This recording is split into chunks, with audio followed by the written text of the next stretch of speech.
I have the story of two young men that grew up in the same environment, went to school same period, and graduated same year from the high school. One of these boys was said to have read over 600 books within a year or two, covering areas such as human development, psychology of success, etc., while the other was working in restaurants and fast food related platforms. Now, 19 years after, these two boys met at the homecoming meeting of their alma mater, and at this point, they were continents apart. While the latter was worth $6.75 per hour, the other boy who invested his time in developing himself in his area of interest was said to be worth $200,000 an hour. What a world.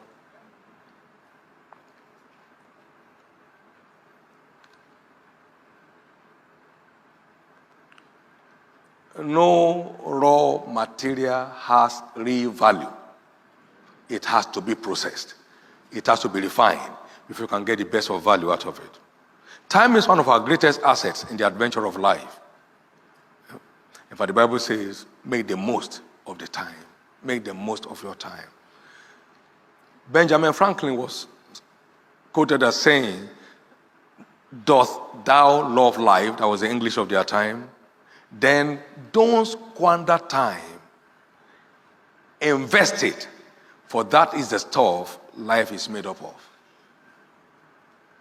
I once said, if I know where they buy time that can help extend my 24 hours by 4 or 2 minimum, I'll go and buy.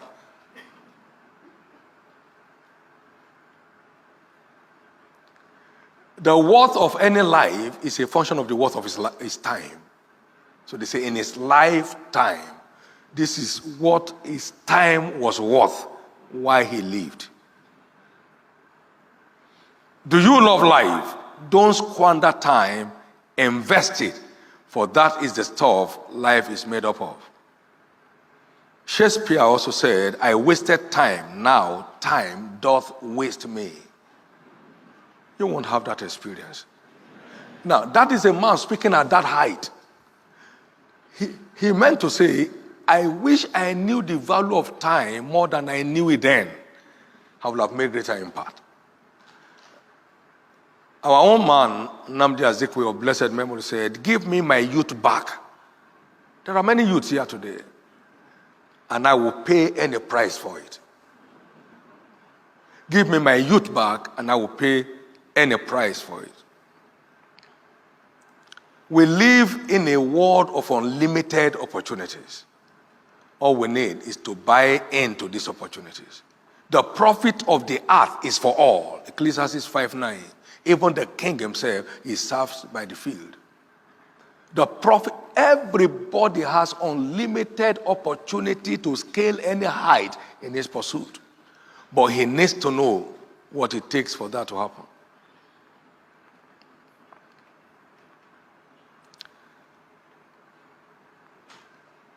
Time management is vital to actualizing our leadership potentials. Let's not join the complainers, the murmurers, the grumblers.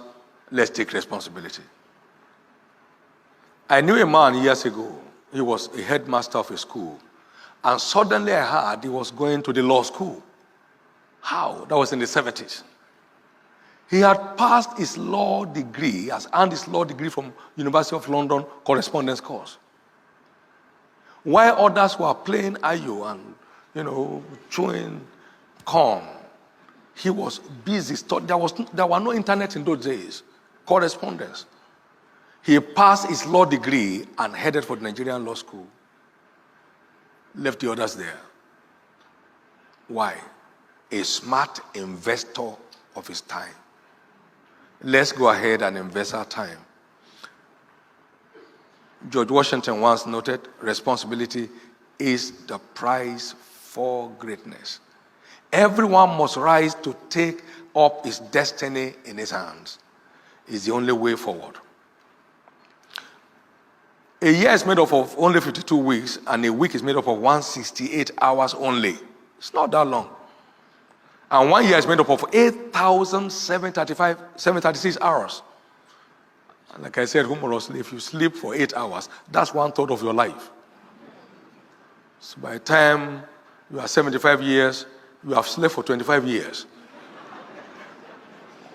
What a record. Now, 100 years is not up to 1 million hours. It's 873,600 hours. This implies that no one has 1 million hours of productive engagement on earth. And a number of us are blessed. Spending 1 million is not that hard. Can go off any time. This is why we talk about the lifetime of a man. That is what his life is worth, what his time is worth. Quality time investors usually end up as newsmakers. All smart time investors, more often than not, end up as stars in their fields of endeavors. That is this humorous story of Bill Gates by the Playboy magazine. We hear that you don't watch TV. And Bill Gates said, I do watch, but I don't have any TV with the over-the-air receiver connected to my house. I'm not immune to the lures of TV. I just try to stay away from it. I concluded those who make news hardly have time to watch them. Their time is invested in making the news for others to watch. Their time is invested in making the news